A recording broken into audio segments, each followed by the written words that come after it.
Hello, distant learners. Happy Groundhog's Day to you. I am going to share a story called Go To Sleep Groundhog.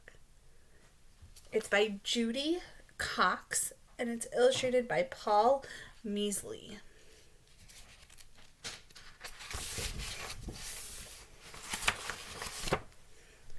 Groundhog went to bed on Columbus Day, just like he always did.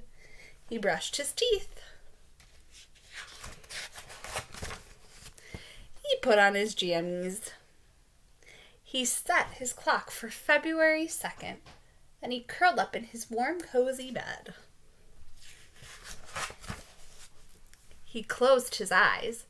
He tossed and turned, but he couldn't get to sleep. Finally, he got out of bed. He peered at his clock. October. Groundhog poked his nose outside his burrow. The moon was full. "I'll just go for a little walk," he said. "Maybe that will make me sleepy." Groundhog went outside. He saw things he'd never seen before.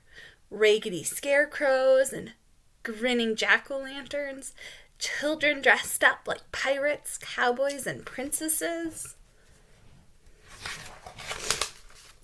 Halloween witch flew down. "What are you doing up?" she said. "It's almost winter. You should be in bed." Witch flew Groundhog home on her broomstick.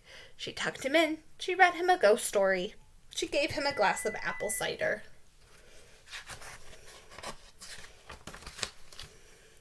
Groundhog curled up in his warm, cozy bed.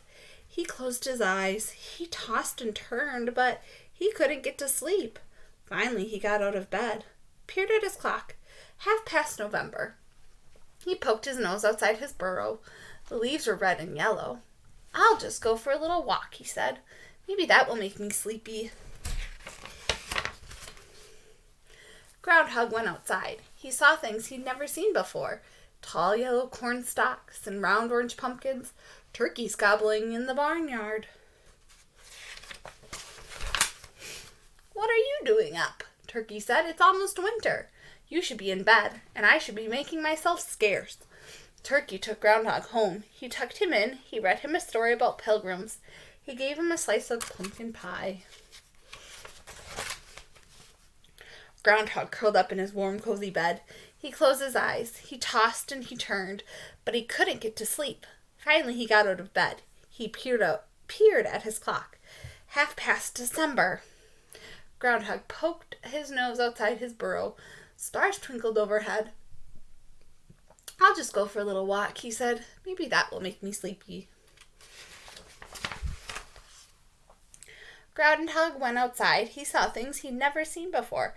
Colored lights glowing on some houses, candles shining in windows, holly wreaths hanging on doors. He heard sleigh bells chiming in the air. Santa flew down in his sleigh. "What are you doing up?" Santa said. "It's winter. You should be in bed." Santa took Groundhog home in his sleigh. He tucked him in. He read him a Christmas story. He gave him a glass of milk and a cookie. Groundhog curled up in his warm, cozy bed. He closed his eyes. He didn't toss and he didn't turn, and soon he fell asleep. "Bring!" Groundhog opened one eye. "It can't be time to get up yet," he grumbled. "I just got to sleep." "Bring!" He peered at his clock. February 2nd. Groundhog yawned and stretched. He tumbled out of his burrow. Snow glittered on the ground. The sun was out. The sky was blue. Groundhog saw his shadow. "What am I doing up?" he said. "There are 6 more weeks of winter coming. I should be in bed." He hurried back inside. He ate a bedtime snack. He read himself a bedtime story. Then he tucked himself into his warm, cozy bed. And he pulled up the covers, closed his eyes, and went to sleep. There you go. And this is just a little bit about Groundhog Day. I'm going to read it to you. So Groundhog Day is celebrated on February 2nd.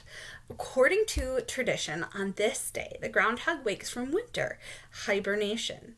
He leaves his underground den and peers outside.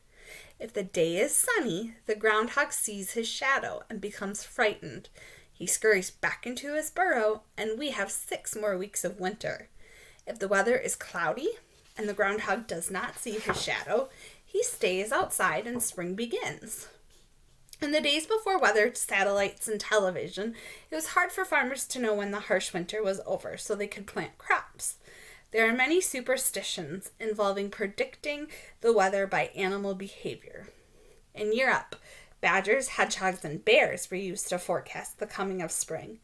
When German settlers arrived in North America, they used the small furry groundhog, also known as a woodchuck, because it wakes from hibernation in February and is easily observed in the eastern United States and Canada.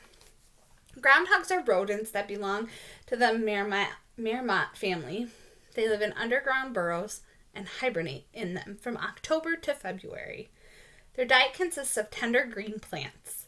They cannot really predict the weather, but it's always fun to pretend that they can.